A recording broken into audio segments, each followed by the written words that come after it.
Viewers কেমন আছেন সবাই? আশা করি সবাই ভালো আছেন। আবারও নতুন একটি ভিডিও নিয়ে আপনাদের মাঝে হাজির হয়ে গেলাম। আজকের বিষয় হচ্ছে ফৌজদারি বিচারের উদ্দেশ্যগুলো কি এবং ফৌজদারি আইনের দণ্ডদান পদ্ধতি সংক্ষিপ্ত বিবরণ নিয়ে আজকে আলোচনা করব।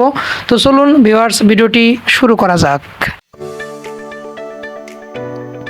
মানুষের বৈধ অধিকার সংরক্ষণের উদ্দেশ্যে অন্যায়কারীকে দায়ী করা বা অপরাধীকে শাস্তি প্রদান করাই হচ্ছে বিচারের উদ্দেশ্য। অপরের প্রতি আইনগত কর্তব্য অথবা সামাজিক কর্তব্য ভাঙের দ্বারা অপরের শারীরিক বা সম্পত্তি ক্ষতি সাধন করলে কিংবা সামাজিক শান্তি শৃঙ্খলা বিনষ্ট করলে ফৌজদারি অপরাধের জন্য দোষী সাব্যস্ত করে দণ্ডবিধি অনুযায়ী অপরাধীর শাস্তি প্রদান করা হয়। চুরি, ডাকাতি, খুন, অগ্নিসংযোগ ইত্যাদি অপরাধমূলক কার্যকলাপ চলতে থাকলে সমাজের শান্তি শৃঙ্খলা বিনষ্ট হয় এবং মানুষ নিরাপত্তাহীনতায় ভুগতে থাকে।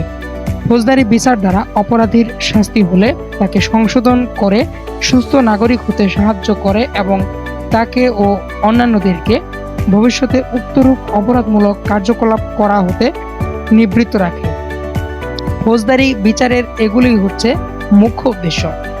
দণ্ডদান পদ্ধতি ফৌজদারি কার্যবিধি অপরাধের প্রকৃতি অনুসারে নিম্নোক্ত 4 ধরনের শাস্তি প্রদান করা রয়েছে: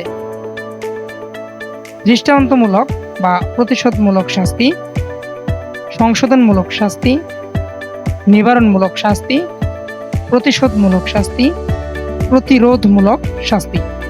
সকল প্রকার শাস্তি ব্যবস্থার মধ্যে প্রতিরোধমূলক শাস্তি হচ্ছে অন্যতম গুরুত্বপূর্ণ দণ্ড পদ্ধতি। এ ধরনের শাস্তির উদ্দেশ্য দুটো। প্রথমত, অপরাধীকে তার কৃত অপরাধের জন্য যথাযথ শাস্তি প্রদান, যেন ভবিষ্যতে এরূপ অপরাধ করতে সে ভয় পায়। দ্বিতীয়ত, অপরাধীকে শাস্তি প্রদানের উদ্দেশ্যে সে সমাজের অন্য ব্যক্তিদের সতর্ক প্রদান করা, যেন কেউ আগামীতে এরূপ অপরাধ না করে। উদাহরণস্বরূপ বলা যায় যে একজন খুনের আসামিকে মৃত্যুদণ্ড দিলে তার কৃতকর্মের জন্য যেরূপ সাজা হয় সেরূপ অন্যদেরকে এরূপ শাস্তির ভয়ে অনুরূপ অপরাধ করা হতে বিরত রাখে। অপরাধ বিজ্ঞানে অপরাধীকে সামাজিক ও মানসিক রোগী হিসেবে আখ্যায়িত করে তাদেরকে যথাযথ চিকিৎসার পরামর্শ দেওয়া হয়েছে। অপরাধ প্রবণতাকে একটি রোগ হিসেবে ধরে নিয়ে চিকিৎসার ব্যবস্থা করা।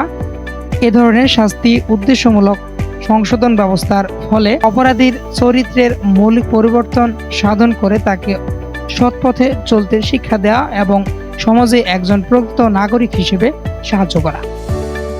আধুনিক যুগে কিশোর ও তরুণ অপরাধী, প্রথম অপরাধী ও যৌন অপরাধীর ক্ষেত্রে এ ধরনের সংশোধনমূলক শাস্তি প্রয়োগ করা হচ্ছে এবং এতে অনেক সুফলও পাওয়া গেছে। শ্যামদণ্ডের মতানুসারে প্রতিরোধমূলক ও সংস্কারমূলক বিচার ব্যবস্থার সমন্বয়ে গড়ে ওঠে উৎকৃষ্টতম বিচার ব্যবস্থা। নিবারণমূলক শাস্তি, প্রিভেন্টিভ পানিশমেন্ট। এই প্রকার শাস্তির প্রধান উদ্দেশ্য হলো অপরাধ প্রবণতা এই প্রকার শাস্তির প্রধান উদ্দেশ্য হলো অপরাধ প্রবণতা বিরত রাখা। অপরাধী যাতে পুনরায় একই ধরনের অপরাধ প্রবৃত্ত না হয় তার জন্য পর্যাপ্ত শাস্তি প্রদান করা। অনেকের মতে অপরাধীকে সমর্থ করার সর্বাপেক্ষা কার্যকর উপায় হলো মৃত্যুদণ্ড, কারণ কারাদণ্ড অপরাধীকে সাময়িকভাবে অপরাধ করা হতে বিরত রাখতে পারে।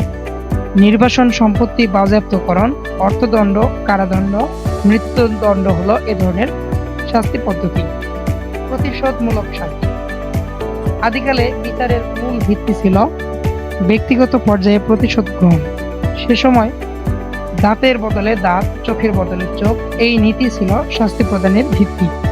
ইহা প্রতিহিংসা চরিতার্থের উদ্দেশ্য বলে অনেকে মনে করেন। পরবর্তীকালে এরূপ প্রতিশোধমূলক শাস্তি ব্যবস্থাকে এক প্রকারের প্রায়শ্চিত্তমূলক ব্যবস্থা বলে স্বীকার করা হয়।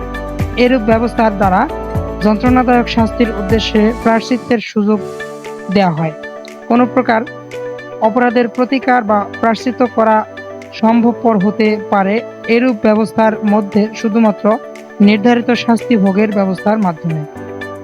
সাধারণত এই শাস্তি বরণ করতে হলে আইন ভঙ্গের অপরাধে আইনের কাজে অপরাধীকে নথি স্বীকার করতে হবে। কোনো ব্যক্তি অপরাধী সাব্যস্ত করে শাস্তি প্রদান করা হলে ইংরেজি প্রবাদ অনুসারে তাকে নির্দোষ বলা যায়। Guilt plus punishment is equal to innocence. এ সকল দণ্ড প্রদান পদ্ধতি প্রয়োগের পূর্বে অপরাধের প্রকৃতি বিবেচনা করতে হবে, তবে কোনো পদ্ধতি সম্পূর্ণ ত্রুটিমুক্ত নয় বিধায় কোনো একটি প্রয়োগ করা সমীচীন নয়। তাই এককভাবে প্রতিশোধমূলক বা প্রতিরোধমূলক অথবা সংশোধনমূলক শাস্তি ব্যবস্থা প্রয়োগ না করে একটি সংমিশ্রিত পদ্ধতি কার্যকর বলে প্রমাণিত হয়েছে। ভিউয়ার্স, ভিডিওটি কেমন লাগলো অবশ্যই লাইক এবং কমেন্ট করে জানাবেন, এবং কোন ধরনের ভিডিও আপনারা পেতে চান তা অবশ্যই কমেন্টে জানিয়ে দেবেন। আমরা সে আলোকে ভিডিও তৈরি করব এবং আপনাদেরকে নিত্য নতুন জ্ঞানে আহরিত করব। আর এখনও যারা চ্যানেলটি সাবস্ক্রাইব করেনি অবশ্যই চ্যানেলটি সাবস্ক্রাইব করে নোটিফিকেশন অল করে দিবেন, যাতে এরকম ভিডিও আপডেট হওয়ার সাথে সাথে আপনার কাছে খুব দ্রুত পৌঁছে যায়। সবাইকে অসংখ্য ধন্যবাদ জানিয়ে আজকের মতো এখানেই বিদায় নিচ্ছি। দেখা হবে নতুন কোনো পর্বে, নতুন কোনো ভিডিও নিয়ে। ততক্ষণে সবাই ভালো থাকবেন, সুস্থ থাকবেন। আল্লাহ হাফেজ।